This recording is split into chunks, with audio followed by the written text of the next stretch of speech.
Hello all, welcome to சர்வி கலக்கல்ஸ். இன்றைக்கி நம்ம பன்னீர் வச்சு ஒரு ஸ்டார்டர் ரெசிபி தான் இந்த வீடியோவில் பார்க்க போகிறோம். வாங்க எப்படின்னு வீடியோக்குள்ளே போய் பார்க்கலாம்.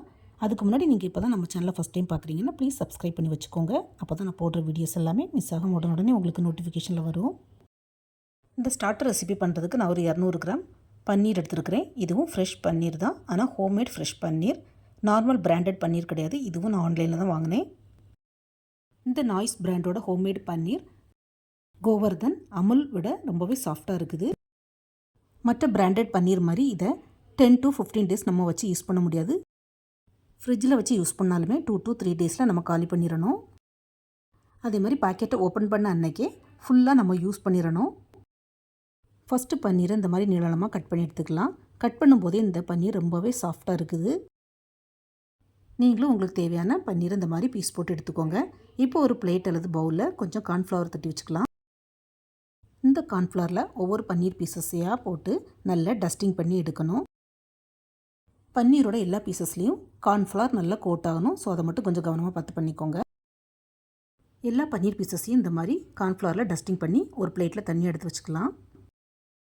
இதுக்கப்புறமா இந்த பன்னீர் பீசஸ் எல்லாம் நம்ம ஆயிலில் டீப் ஃப்ரை பண்ணி எடுக்கணும்.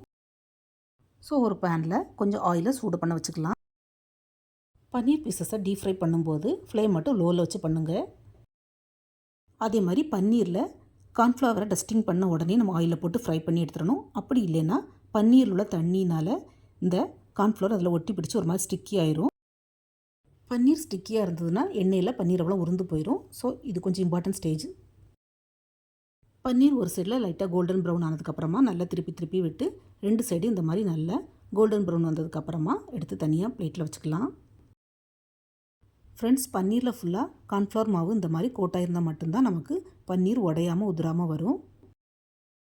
அப்படி இல்லைன்னா நமக்கு செஞ்சது அவ்வளோ வேஸ்ட் ஆயிரும்.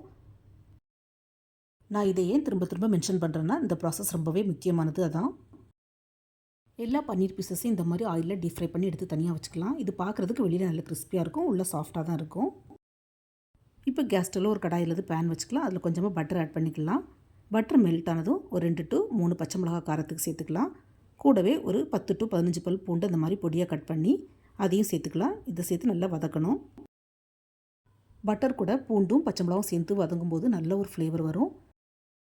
பூண்டும் பச்சை மிளகாவும் இந்த மாதிரி நல்லா வதங்கினதுக்கப்புறமா ஒரு ஸ்பூன் வினிகர் ஆட் பண்ணிக்கலாம். கூடவே ஒரு ஸ்பூன் டொமேட்டோ கெச்சப், ஒரு ஸ்பூன் சோயா சாஸ் சேர்த்து நல்லா மிக்ஸ் பண்ணி விட்டுக்கலாம். சாஸ் சேர்த்து நல்லா மிக்ஸ் பண்ணும்போது இந்த கிரேவி கொஞ்சம் திக் கன்சிஸ்டன்சிக்கு வரும். இந்த ஸ்டேஜில் நம்ம பன்னீரை, அதாவது ஃப்ரை பண்ணி வச்சுருக்கிற பன்னீரை சேர்த்துக்கலாம். பன்னீரை சேர்த்து நல்லா மிக்ஸ் பண்ணி விடணும். பன்னீரோட எல்லா சைட்லையும் இந்த கிரேவி நல்லா கோட் ஆகணும். அது வரைக்கும் நல்லா மிக்ஸ் பண்ணி விடணும். கிறிஸ்பியாக இருந்த பன்னீர் இந்த கிரேவியில் சேர்ந்து மிக்ஸ் ஆகும்போது நல்லா சாஃப்ட் ஆயிரும்.